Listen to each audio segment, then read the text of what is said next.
So, with Serve Noblesville, it started off with a week-long project, and like I said, it's like a mission trip in your own backyard. So people can come. They can come every single day. They can come one day. They can come a half a day. And so they all come together just like you'd be out on the mission field. You all come together. You do devotion. There's worship. You learn about the project, and then you launch from there. And it is for whether it's by yourself, whether it's for your coworker, a neighbor. It can be your kids. They don't have to be believers. It's the fact that we're just serving in our own backyard. And it's so cool because the group of pastors that have formed it have become best friends, and we're talking all different types of denominations, and they put down those walls, and the congregation comes together, and they just serve. And so the first couple years, it was just during the day, missing that weekend element of a Saturday, and so therefore you either had to take off work or you just didn't serve. And so after about 2 years, we added an evening project, which was great. And usually that might have been more for the men, more of a home repair. This year we've got Habitat involved in it. But after about 2 years, when I was registering some people, a lady came up to me and she said, "Don't you have anything for women? I can't be outside. I can't do the sun. Isn't there something inside?" And it's like, well, we probably can do this. And so talking with her, she is a sewer. I was like, well, then next year, let's just launch some sewing group. And so we did it for the first time, and we thought, let's bring in knitters and crocheters and sewers and no-sew for people like me. And what would the projects be? And then we looked at it, and we decided it doesn't just have to be Noblesville or Hamilton County. Everything we do for this day, and we called it Crafts with a Cause, it will either be local or it'll go around the world. And so that first time we tried it, it was just for like a half a day. And the ladies are like, do we have to stop? Do we have to stop? So then, and it was so cute because the pastor I'd worked for, the outreach pastor, he was just kind of rolling his eyes like, I don't think this is going to work, Carolyn. And his little daughter wanted to come and learn how to sew. And so she came, she loved it, and it has actually become one of the biggest projects for Serve Noblesville now. And so we have it for 2 days. This year we're going from a Wednesday, which is the last Wednesday in June, the 25th, and we're wrapping it all through Saturday. So now we have an all-day Saturday that you don't have to work. You know, you can come and join us.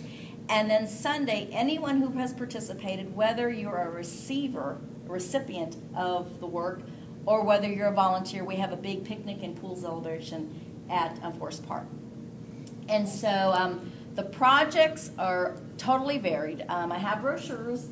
Projects can be roof repair, landscaping. We have a project just for teens, and they're going to go up to a soccer field, I believe, and they are going to power wash a fence that I don't think ever ends, and then they're going to be painting it. So we've got a couple of youth groups that are coming to that. We have one of the other big ones is called a community giveaway. So the first part of the week is called You Call, We Haul. And so you can call this number and you can donate whatever, and they'll come pick it up. Or you can drop it off. And the Boys and Girls Club have given their whole space to us.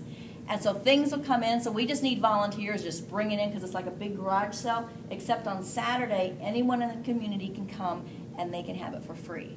So they just come in, whatever they can take out to their vehicle, go, they can come back. But the whole area is absolutely filled up with free stuff. And it is like so cool. It takes a lot of volunteers to put that on. But then, of course, we have roofing. We had a lady that had just called the other day. She told me she was a widow. I don't know where her kids are, but her windows are leaking. And she goes, I just can't. And she's in a wheelchair, too. And she goes, I just can't do it. And so I had just emailed our pastor involved saying, hey, do you think we can add this to Serve Noblesville? And it's like a half-day project. So we're going to do it. We get funding from not just the churches involved, but also from the community, from like Lowe's or from different areas.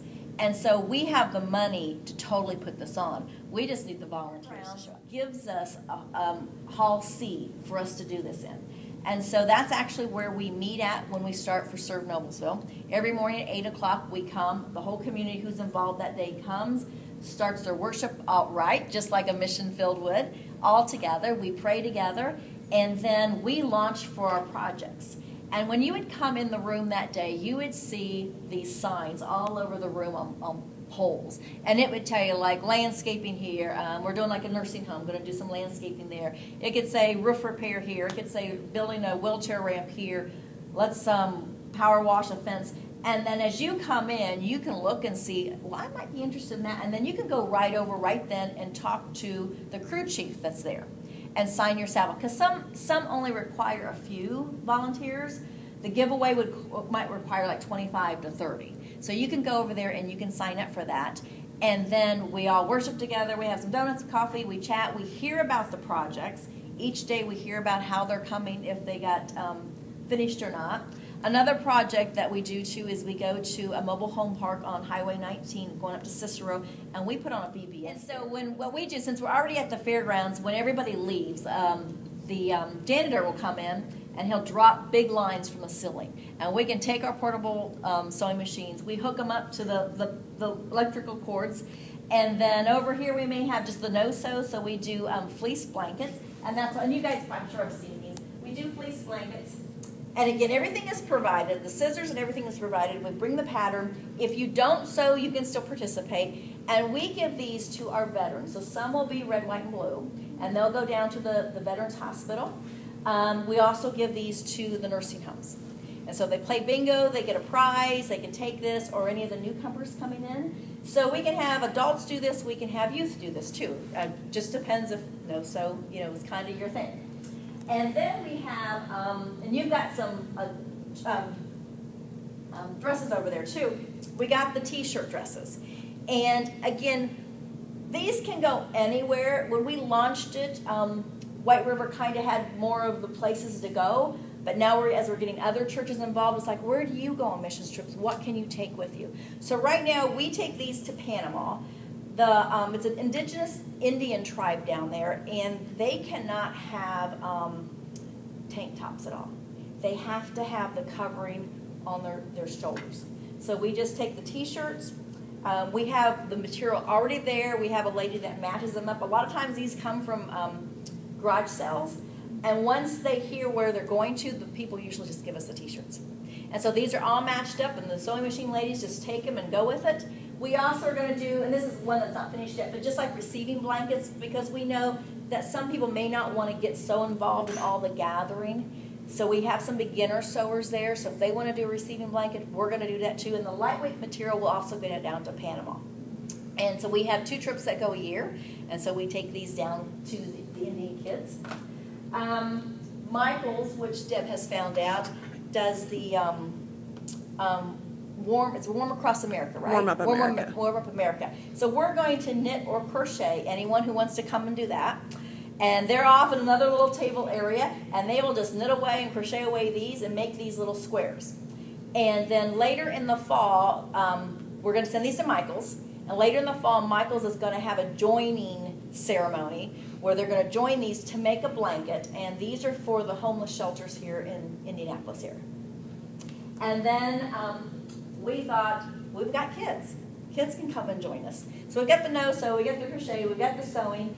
And so for the kids, we make Salvation Necklaces packets for when we go out in the guys to come and join us. It's the Wednesday and Thursday of the last week of June. And then again, anyone who participates, we have a free picnic, free pool party for anyone who participates on Sunday. Just kind of a climax of job well done. So if I have the dates correct, it's the 25th and 26th. That's correct. Oh, I already signed up. Did you? I was going to say, you might tell us just real briefly ways to get registered. Yes.